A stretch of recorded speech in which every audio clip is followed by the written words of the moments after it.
Hello and welcome back to Will's World, where we don't just have one obsession, we have 100.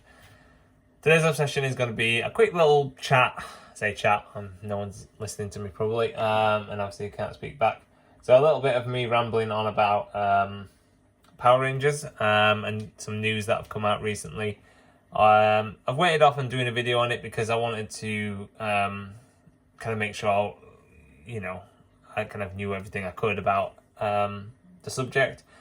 But I feel like I can offer a bit of a unique perspective, really. So I never have been, or probably ever will be, that guy who sits and watches all the Sentai or all 30 seasons of Power Rangers, because as much as I love Power Rangers, and then it was such a huge part of not just my childhood, but my kind of like late teens and early 20s, and then again when I started the YouTube channel, it was the first thing I ever did.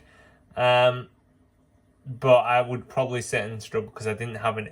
Obviously, there's that nostalgic connection to the series that I watched. I don't have that with the later Power Rangers series, and maybe if they were still on Netflix, I think there's a potential that I could have probably watched them. But now they're on YouTube and stuff, I could maybe take a look at them. But I think I would struggle because I don't have that nostalgic connection to them, and it's similar to stuff I'm going through, in terms of books that I read. Like, I found it quite easy recently to like reread Harry Potter, Famous Five, Lemony Snicket, stuff like that, because I'd read them as a kid. And now if I was attempt, I don't know, say like Diary of a Wimpy Kid or something like that, might not take to it because I didn't read that as a kid. So I think when it comes to the news about the new reboot and stuff, it's a bit weird to see where I stand, really, in terms of what my perspective on it is, because I know there's people out there, huge Power Ranger fans, that have literally watched everything, and this is huge news to them because they've obviously been without it for a year or two, and this is a concern for them about what's going to happen.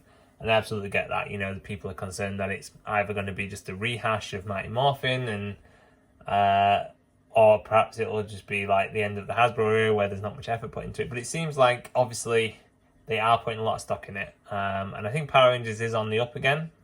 Just from my perspective, I've come back into it again recently. I'm sure there are other people like that. So maybe, as the old saying goes, absence makes the heart grow fonder. We've not had Power Rangers toys on shelves, and we've not had anything to watch. So now that the news about the new Playmates line and this Disney produced show, I think it will drum up a lot of interest. So that bound to be, on the counter side of that, is the worries about how both of those things are going to go. So we'll talk about the series that I've just touched on. So Hasbro still own the brand, own Power Rangers, so they'll still have their say in it, but Disney are kind of like commissioned it, as it were, with the guy who's doing Percy Jackson, I believe, or person, girl, I'm not sure if it's guy or girl.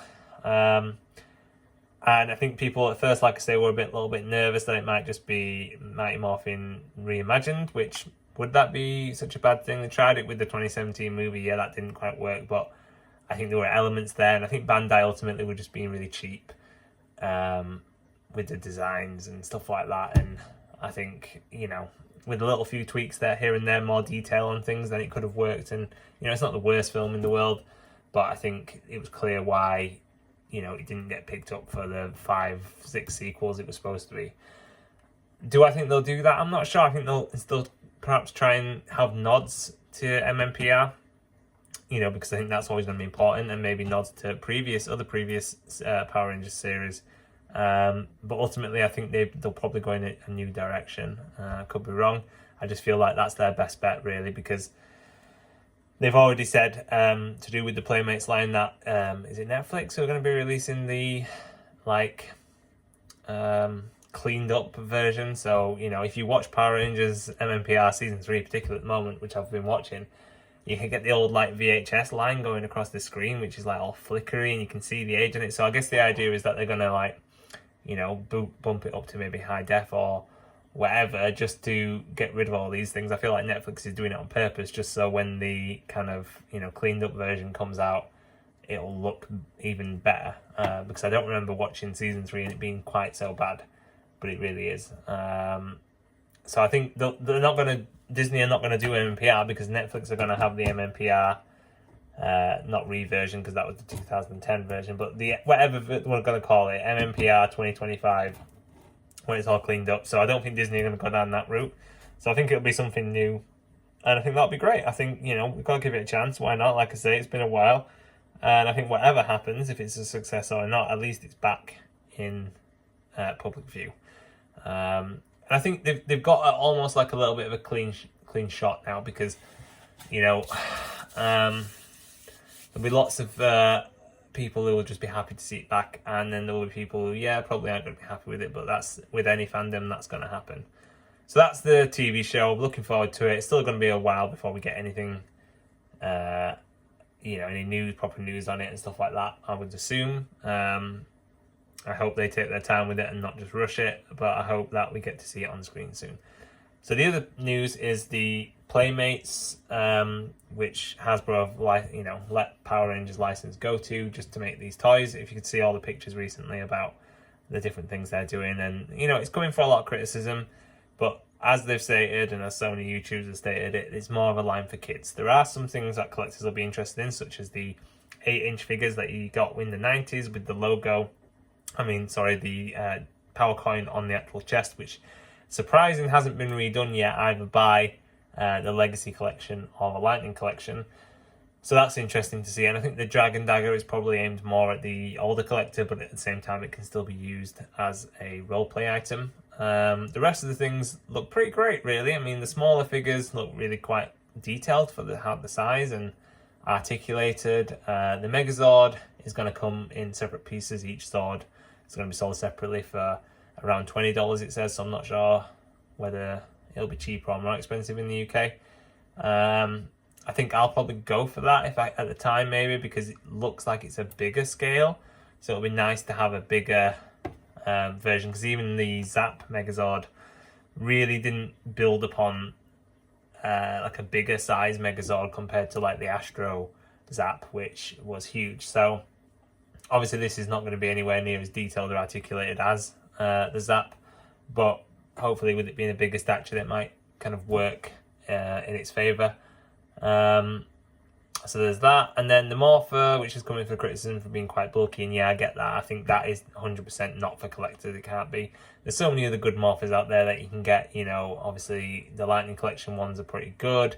The Legacy is definitely up there as the high-end one, and if you wanted to, you can still pick up the original 1993 Morphers, probably on eBay and stuff like that. So I think there's enough out there of Morphers to let this one go, and it looks a bit boxy and it's perhaps not the most screen accurate, but I think if that's a way of getting kids to go and practice doing all their morphing and stuff, then why not? Let's have that.